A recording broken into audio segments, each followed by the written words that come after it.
Olá, aqui é o Tio do Papelão, trazendo mais um vídeo de contos de terror. Não esqueça de deixar o like e se inscrever no canal. Meu nome é Caio e eu moro numa vila de pescadores no litoral da Bahia. Aqui, quando alguém some no mar, a notícia não corre, ela explode. Porque todo mundo se conhece, todo mundo tem parente, todo mundo já trabalhou com todo mundo em algum momento. Naquela semana, o mar estava de mau humor. Não era só onda alta, era aquele tipo de tempo em que o vento muda de direção do nada, o céu fica com cara de ferro e a água ganha um tom mais escuro, como se estivesse mais funda do que devia. A gente olha e já sabe, não é dia de se achar esperto. Só que sempre tem alguém que vai mesmo assim. O nome dele era Roberto. Roberto não era novato, não era turista metido a pescador. Era daqueles homens que parecem feitos de sal e sol, pele curtida, mão grossa, olhar de quem já perdeu coisa demais e aprendeu a não demonstrar. Ele tinha um barquinho pequeno, motor antigo e um jeito meio fechado, mas era trabalhador. Pescava ali desde antes de eu nascer. Naquela tarde, eu vi ele no trapiche, ajeitando as redes como se o tempo estivesse normal. Cheguei a comentar meio por cima: "Vai sair hoje, Roberto?" Ele nem olhou direito para mim, só respondeu seco: "Vou só dar um lanço curto." Eu ri sem humor. Curto ou não, o mar tá ruim. Ele parou um segundo, como se tivesse escutado de verdade, e falou uma frase que depois ficou martelando na minha cabeça: "Mar ruim devolve mais." Na hora achei que era só jeito de falar, aquelas frases de pescador velho que parecem superstição, mas são só a experiência resumida. Balancei a cabeça, desejei sorte e fui embora. Não tinha nada a ver com a vida dele. A noite caiu pesada. Lá pelo começo da madrugada começou a chover fino, aquele chuvisco que não faz barulho, mas molha tudo. O vento aumentou. Lembro de acordar com alguma coisa batendo no telhado e com o som do mar mais alto do que o normal, como se a água estivesse mais perto da vila. De manhã cedo, quando desci para comprar pão, já tinha gente reunida perto do trapiche. Uma roda. Mulher de braços cruzados, homem olhando para o horizonte, gente falando baixo, como se falar alto pudesse piorar a situação. Eu entendi na hora. "Cadê o Roberto?" Alguém perguntou e ninguém respondeu. O barco dele não tinha voltado. E num lugar como o nosso, isso não acontece sem motivo. Começou a busca. Não é busca com helicóptero nem nada organizado. É homem de barco, olhar treinado, peito apertado. Uns saíram para o mar quando clareou um pouco, outros ficaram na areia, olhando, esperando ver um ponto no horizonte que pudesse ser casco. A esposa dele apareceu depois, rosto pálido, cabelo preso às pressas. Olhava para o mar como se ele fosse surgir a qualquer segundo. Ela não chorava alto, só repetia o nome dele baixinho, como oração. A manhã foi passando e nada. Nenhum sinal, nenhuma boia, nenhuma rede, nem notícia de luz no mar. E o pior tipo de sumiço é esse, sem pedaço, sem marca, sem pista, porque quando o mar quer, ele engole limpo. No começo da tarde, alguém disse que tinha visto um barco longe. Engano. No fim da tarde, a conversa já tinha mudado de vai achar para quando achar. E essa é uma mudança cruel. Quem vive de mar reconhece esse momento. Quando anoiteceu, a esposa dele foi levada para casa por uma vizinha. Alguns homens ainda ficaram no trapiche, tomando café forte e olhando para o escuro, como se insistir com os olhos pudesse trazer alguém de volta. Eu fui para casa com a garganta seca. Dormi mal. Acordei com um barulho que não era do mar. Gente gritando, passos correndo, voz chamando o nome. Levantei no susto, abri a janela e vi gente indo em direção à praia. Fui atrás, descalço mesmo, sem nem vestir a camisa direito. Na beira da água, sob a luz fraca dos postes, tinha uma figura andando devagar na areia molhada. Era ele, era o Roberto. Mas o primeiro choque não foi ele voltou, foi o jeito. Ele vinha andando como se saísse de casa por vontade própria, calmo demais, sem tropeçar, sem olhar para os lados. E tinha outra coisa. Ninguém dizia em voz alta, mas todo mundo percebeu na mesma hora. Ele estava seco. Choveu a noite inteira, o mar estava agitado, a areia estava molhada, a roupa de todo mundo ali estava úmida só de ficar parado. E mesmo assim, a camisa dele parecia leve, como se a água não tivesse tocado nele. A esposa rompeu a roda e correu. "Roberto!" Abraçou ele com força, como quem precisa confirmar que é real. Ele não reagiu como alguém que voltou da morte. Ficou parado, braços meio abertos, como se não soubesse onde colocar as mãos. O rosto não tinha desespero, não tinha alívio, não tinha nada. Só uma calma lisa, vazia.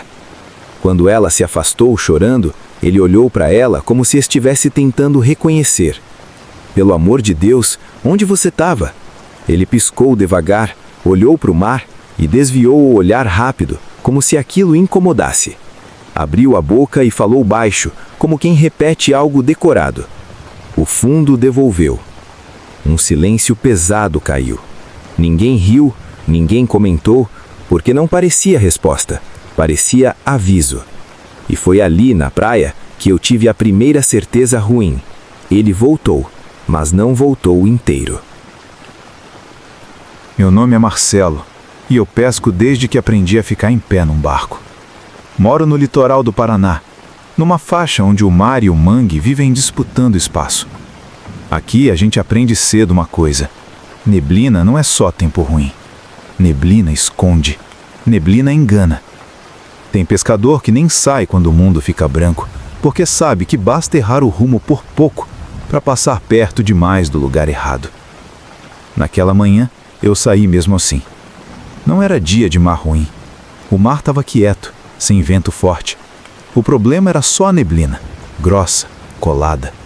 Daquele tipo que apaga o horizonte e faz o som chegar antes da imagem. Eu precisava fazer uma pesca curta perto da costa. Em casa tinha conta, e conta não se paga com prudência. Fui sozinho, coisa que eu não gosto, mas acontece. O motor baixo, o barco cortando a água devagar. Eu guiava mais por memória do que por visão. Conheço aqueles pontos como quem conhece rua de bairro. Sei onde a água muda de cor, onde a corrente puxa, onde o fundo raspa. Por isso parei na hora, porque apareceu uma sombra onde não devia ter nada. No começo achei que era banco de areia. Com neblina, o olho inventa a margem. Mas aquela sombra tinha forma, tinha altura, tinha uma linha escura subindo. Reduzi o motor e fiquei olhando, tentando entender. E aí vi o contorno. Pedra, mato, uma ilha. Não uma ilhota distante, uma ilha perto demais, quase na minha frente. Como se eu tivesse saído errado e ido parar em outro lugar. Só que não fazia sentido. Eu estava a poucos minutos da costa, num trecho conhecido, e nunca tinha visto ilha nenhuma ali. O mais estranho é que ela não parecia nascida do mar.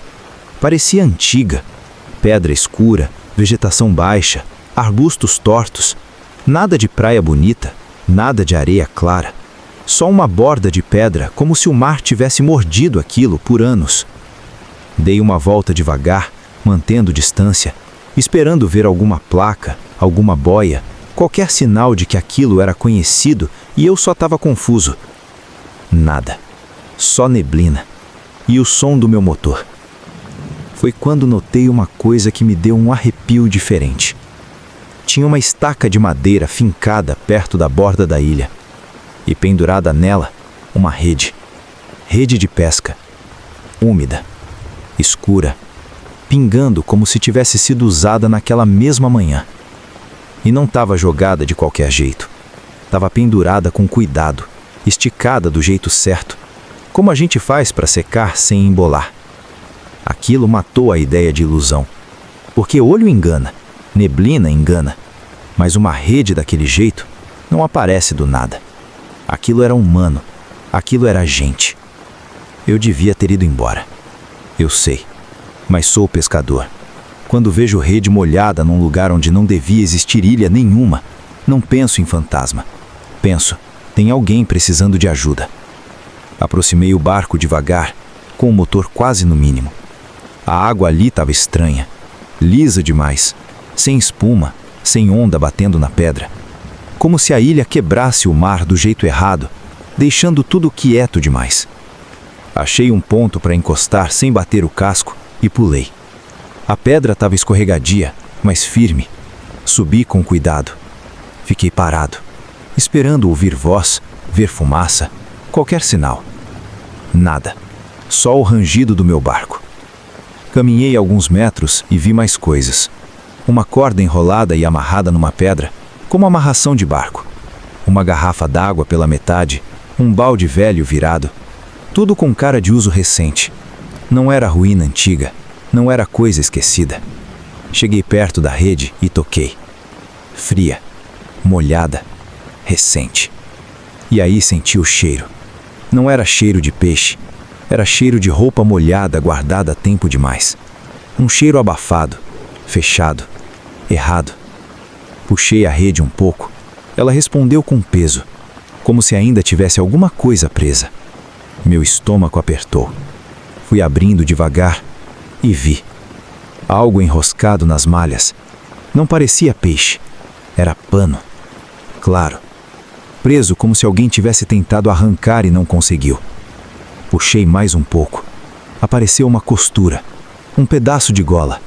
Uma camiseta. Soltei na hora, como se queimasse. Olhei em volta de novo. E ali eu entendi. Eu não estava ajudando ninguém. Eu estava vendo algo que não era para ver. Foi então que ouvi. Um barulho baixo, vindo de dentro da ilha. Não era voz. Era madeira batendo em madeira. Devagar. Como alguém mexendo em alguma coisa com calma. Fiquei imóvel, prendendo a respiração. O som veio de novo, mais perto. E no meio da neblina, vi uma sombra passando atrás de um arbusto. Rápida demais para ser vento. Dei um passo para trás, já pensando em voltar. E nesse instante, a neblina mudou. Não foi natural. Foi como fechar uma cortina, grossa, pesada. Não dava mais para ver meu barco direito. E a única coisa clara era a rede, pingando, como se estivesse chorando. Fiquei alguns segundos parado, sem coragem de ir, sem coragem de voltar. O som veio de novo. 3 batidas, pausadas. Não esperei. Virei e fui. Coração acelerado, mão escorregando na pedra. A sensação era simples. Eu tinha entrado num lugar que não devia estar. Quando cheguei na borda, meu barco não estava lá. Só um vulto branco. Nada certo. A água lisa, silenciosa, vazia. Meu estômago afundou. "Ei!" gritei. Minha voz sumiu. Procurei a corda. Tinha uma corda, mas o nó não era o meu. Pescador conhece o próprio nó. O meu é torto, rápido, feito na pressa. Aquele era limpo, perfeito, firme e úmido, como se alguém tivesse acabado de mexer. Ali o medo ficou real, simples. Se o barco tivesse ido embora, eu estava preso numa ilha que não existia. Então, foi quando eu fiz a coisa mais idiota possível. Quis prova. Voltei até a rede. Enfiei a mão. Puxei o pano com força. Rasgou. Fiquei com ele na mão. Uma camiseta.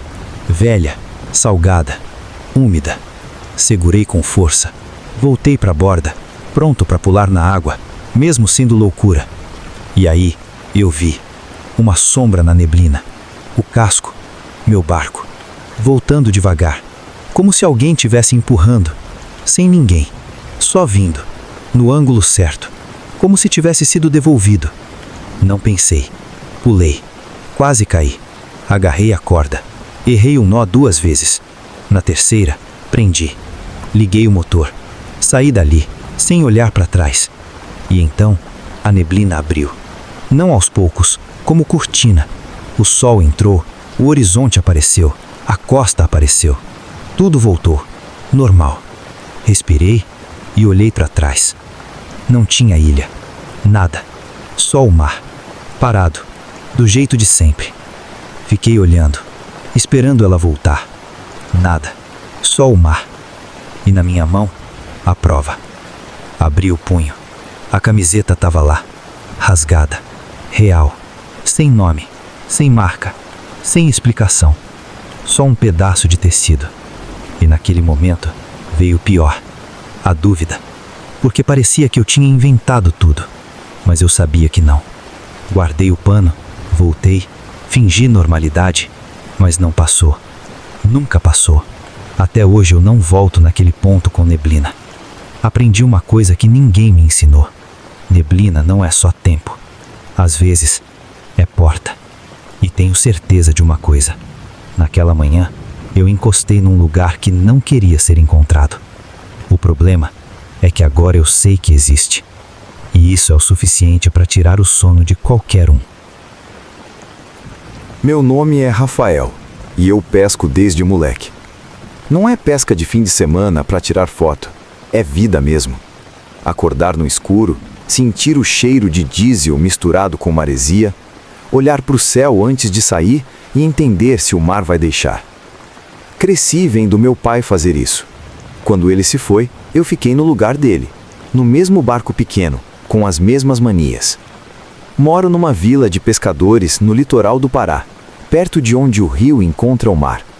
Ali o mundo tem dois humores, o da água doce e o da água salgada. Tem dia que a maré muda tudo, e o que era tranquilo vira correnteza forte. A gente aprende a respeitar, porque quem não respeita, aprende na marra. Naquela semana tinha chovido forte e o tempo estava estranho. O vento vinha e sumia, como se estivesse indeciso. Mesmo assim eu saí. Peixe não espera, e conta não se paga com desculpa. Fui sozinho. Não é o ideal, mas acontece. Meu parceiro estava doente, e eu preferi fazer um lanço curto, perto, só para não perder a manhã inteira. Saí antes de clarear, motor baixo, luz fraca. Fui até um ponto que conheço bem, fundo limpo, rede costuma render. Quando o dia começou a abrir, desliguei o motor e deixei o barco descansar no balanço. O silêncio ali nunca é total. Sempre tem água batendo na madeira, ave gritando longe, vento assoviando. Mas naquele dia, estava diferente. O som parecia abafado, pesado. Preparei a rede, conferi as boias, joguei. Ela abriu bonita na água, sem embolar. Esperei. Normal. Até deixar de ser. A primeira puxada foi só peso, nada demais. Acontece. Firmei o corpo e puxei mais forte. A rede não veio. Respondeu com um tranco seco, como se eu tivesse fisgado o fundo do mundo. Puxei de novo. Meus braços reclamaram. O barco inclinou de leve. Algo lá embaixo segurava e puxava de volta. Não era peso morto, era resistência. Ali eu senti. Não medo, instinto. Pescador sabe, aquilo não era peixe, era enrosco. Mas grande demais. Pensei em cortar, perder a rede e salvar o resto. Mas rede custa caro, e eu não sou rico. Então fiz o que todo teimoso faz, insistir. Puxei devagar, no ritmo. A rede começou a subir, centímetro por centímetro. A corda vibrava, raspando em alguma coisa. Quando a primeira parte apareceu, eu vi. Não era peixe, era coisa. Um pedaço de madeira lisa. Depois, uma sandália velha. Uma garrafa plástica cheia de areia. Lixo. Soltei o ar, mas não parou. Veio mais, e ficou estranho. Uma tampa de panela, um boné desbotado, um chinelo de criança, pequeno demais. E então, um chaveiro, acrílico verde, nome de uma mercearia. Eu conhecia, era da mercearia do seu João, na rua de cima, perto da igreja. Fiquei olhando, travado. Aquilo não era acaso. Continuei puxando, mais devagar, mais atento. Veio uma sacola fechada, pesada. Abri com a faca. Dentro, uma pulseira. Miçanga azul, simples, com uma letra. M. Na hora eu soube. Miguel. O menino que sumiu no mar no verão passado. O filho do seu João. O assunto da vila inteira. Busca, gente rezando, mãe gritando na beira da água e depois, silêncio. Aquele silêncio que só existe quando o mar não devolve. Miguel tinha 8 anos e aquela pulseira era dele. Fiquei parado, com aquilo na mão, o barco balançando mais forte, como se o mar tivesse percebido. Olhei para a água, para a linha esticada, e senti uma coisa absurda. Eu não estava puxando uma rede, eu estava puxando algo que não queria subir. Guardei a pulseira no bolso, sem pensar. Prova. Voltei a puxar. Foi aí que veio o som. Um toque, fundo, no casco. Não era peixe, era grande demais. Fiquei imóvel, segurando a rede, sentindo a vibração. Aquilo estava ali embaixo e se mexia. Eu devia ter cortado, mas não consegui. Não era mais sobre dinheiro, era sobre aquilo tudo. Respirei fundo e puxei. Dessa vez veio diferente, aos troncos, como se algo estivesse acompanhando, subindo junto. Então a rede soltou, de repente, um estalo. Quase caí para trás e a água borbulhou, como se algo tivesse soltado o ar lá embaixo. E então apareceu. Não era corpo, não era monstro, era pior, era real. Uma caixa plástica, grande, pesada, fechada. Veio presa na rede, como se tivesse sido colocada ali. Quando bateu no barco, fez um som seco, cheio. Meu primeiro impulso foi empurrar de volta, mas a pulseira no bolso me travou. Puxei a caixa para dentro. A tampa tinha uma fresta, e foi dali que veio o cheiro. Umidade parada, coisa fechada. E por baixo, aquele cheiro de rede molhada, tempo demais sem secar. Náusea. Fiquei olhando, sem coragem, mas abri. Um pouco. E vi. Coisas.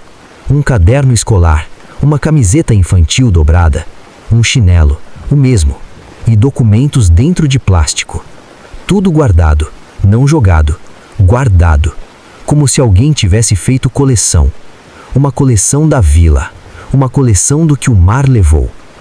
No meio, um saquinho, amarrado, pequeno, protegido. Abri. Miçangas azuis, elástico rompido, a pulseira, a mesma, ou outra igual. Mas eu tinha uma no bolso, eu senti, eu guardei, e agora tinha outra ali. Sentei, sem força, sem lógica. Fechei a caixa rápido, como se fechar resolvesse. Mas não resolveu. O barco começou a balançar, errado, curto, repetido. Encostei a mão no casco.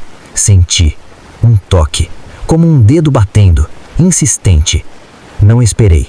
Liguei o motor. Fui embora, sem olhar para trás. No caminho, pensei no seu João, no Miguel, no que dizer. Mas a caixa não queria levar, não queria abrir, não queria mostrar. Só queria que não existisse. Amarrei o barco, levei a caixa para a areia, fiquei olhando, sem saber, até ver um nome, fraco, na tampa, escrito torto.